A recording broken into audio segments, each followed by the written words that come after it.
মুনাজাত দেন মুনাজাত السلام عليك يا رحمة العالمين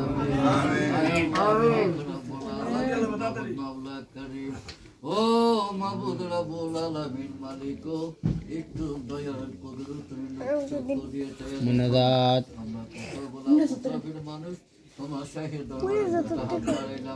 আয় মাওলা যে আশা করে যে বাসনা করে আয় আল্লাহ তোমার দরবারে হাত দুটা বাড়ালো আজকের এই সমাজের ভিতরে এই মধ্যের ভিতরে যার হাতখানা পছন্দ হয় এই হাতের ভিতরে তুমি দোয়া বলা পাবলা আমাদের